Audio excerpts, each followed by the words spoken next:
முதல்வர் அவருக்கும் தெரியும் 2026 ஆட்சிக்கு வரப்போறது இல்லைன்னு. அதனால கடைசியாக அரசு பணத்துல ஜெர்மனிக்கும் லண்டனுக்கும் ஒரு டூர் போயிட்டு வந்தா அவருக்கும் ஹாப்பி ஆயிரும், நம்ம நிம்மதியா இருக்கோம்னு.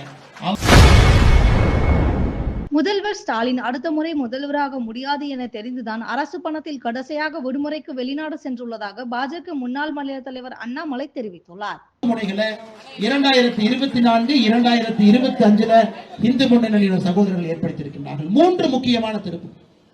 அது இப்ப தேர்தலில் கண்டிப்பா எதிரொலிக்கும். 2026 தேர்தலில் நிச்சயமாக எதிரொலிக்க போகுது. காரணம், நீங்கள் உண்மையை உணர்ந்திருக்கின்றீர்கள். இவங்க பண்ற பம்மாத்து வேலையெல்லாம் பார்த்துட்டீங்க, அவன் போடுற மேக்கப் வேலையெல்லாம் பார்த்துட்டீங்க. இந்த ஆண்டு முழுவதும் மேக்கப் போடுற கிளம்பி வருவாங்க.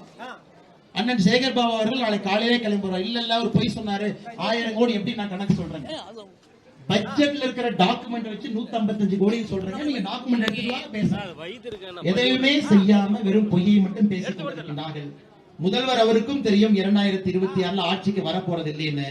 அதனால கடைசியாக அரசு பணத்துல ஜெர்மனிக்கும் லண்டனுக்கும் ஒரு டூர் போயிட்டு வந்தா அவருக்கும் ஹாப்பி ஆயிரும், நம்ம நிம்மதியா இருக்கோம்னு. அவரும் அடுத்தவருக்கு வழிவிட்டு விடுவார். அதனால இந்த அற்புதமான நிகழ்ச்சிக்கு வந்திருக்கக்கூடிய எல்லா இளைஞர்களுக்கும், பத்திரிகை நண்பர்களுக்கும், தூய்மை பணியாளர்கள் நண்பர்கள் பெருமளவில் இருக்கிறாங்க. ஏன்னா அவர்களை பத்தி நம்ம பேசணும்.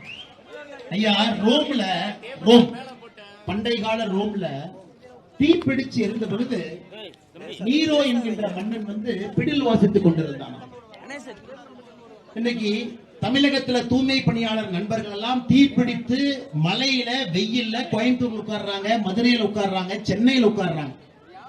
அப்ப நம்முடைய முதலமைச்சர் படம் பார்த்து கொண்டிருந்தார். பாருங்க, இவருக்கும் அந்த ரோம் மன்னர் நீரோக்கு என்ன அடிப்படை வித்தியாசம். இவரெல்லாம் பிள்ளை குட்டியை விட்டு ரோட்டில் நமக்காக நிற்கிறாங்க.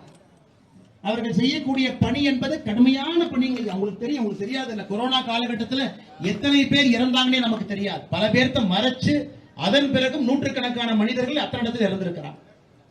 அதனால இந்த 2026 வரக்கூடிய ஆட்சி என்பது நமக்கு பணி செய்யக்கூடியவர்களை முதன்மைப்படுத்தக்கூடிய ஆட்சியாக இருக்கும். தூய்மை பணியாளர்களை முதன்மைப்படுத்தணும், அரசு ஊழியர்களை முதன்மைப்படுத்தணும், நர்ஸ முதன்மைப்படுத்தணும், பஸ் ஓட்டுற டிரைவரை முதன்மைப்படுத்தணும், கண்டக்டரை முதன்மைப்படுத்தணும், கான்ஸ்டபிள் அவங்களை முதன்மைப்படுத்தணும். காரணம், இவங்க நமக்காக ஆட்டோ டிரைவர், இவங்க நமக்காக வேலை செய்யறாங்க, ஆம்புலன்ஸ்.